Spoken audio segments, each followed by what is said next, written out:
আসসালামু আলাইকুম এভরিওয়ান, আপনারা সবাই কেমন আছেন? আমিও আলহামদুলিল্লাহ বেশ ভালো আছি। তো আজকে রান্না করব হাঁসের মাংস।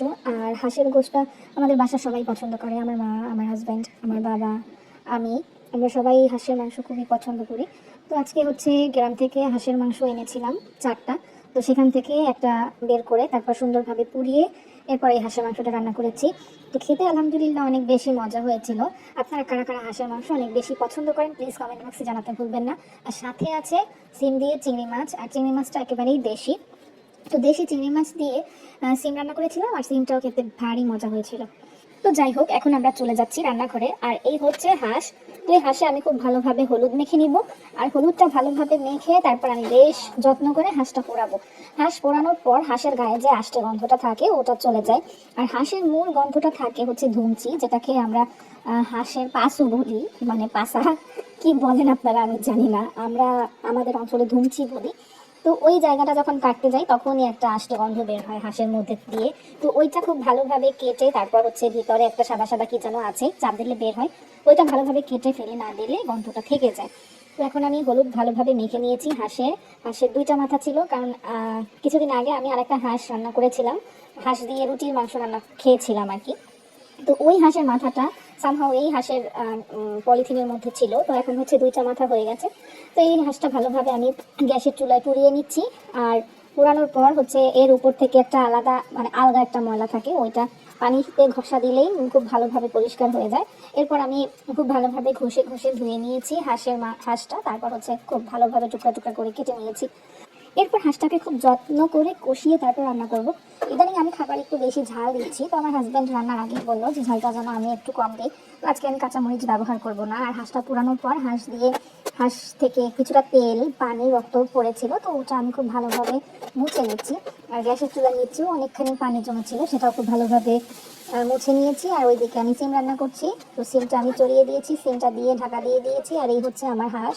কুটে খুব ভালোভাবে ধুয়ে নিয়েছি। এরপর রসুন, পেঁয়াজ, আদা বাটা, জিরা বাটা দিয়ে তারপর ভালোভাবে মেখে নিব। ভালোভাবে মাখবো না, এরপর আমি আমার স্পেশাল মশলাটা দিয়ে নিয়েছি, এই হচ্ছে সেই স্পেশাল মশলা। এরপর আমি অ্যাড করব 4 টুকরো দারুচিনি, 3টা এলাচি, এবং সাথে দিব গোলমরিচের গুঁড়া আর লবঙ্গ, আমি ব্লেন্ডার করে রেখেছিলাম, তো সেটা আমি একটুখানি দিয়ে নিয়েছি। এরপর দেব হলুদ, মরিচের গুঁড়া, লবণ আর তেল। তেলটা আসলে নতুন এনেছি, বোতলে ভরা হয়নি, এই জন্য আমি বোতল দিয়েই তেল ব্যবহার করছি, সময় নেই। তারপর হচ্ছে এটাকে খুব ভালোভাবে মেখে নিব। মিক্স করার জন্য খুন্তিটা খুব বেশি ভালো মনে হচ্ছিল না, এই জন্য আমি পরবর্তীতে হাত দিয়ে মাখিয়েছিলাম।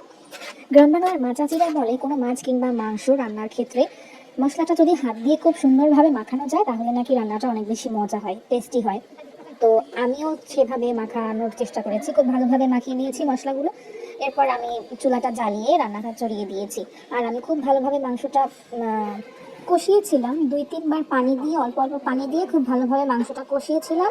এরপর পানি দিয়েছিলাম। এটাতে খুবই অল্প পরিমাণে ঝাল দিয়েছি, কাঁচামরিচ আজকে অ্যাড করিনি, তারপরও কেন জানি না খুব লাল লাল দেখাচ্ছে আজকে। এবার যে গুঁড়ামরিচটা এনেছি সেটা বেশ মানে ঝাল।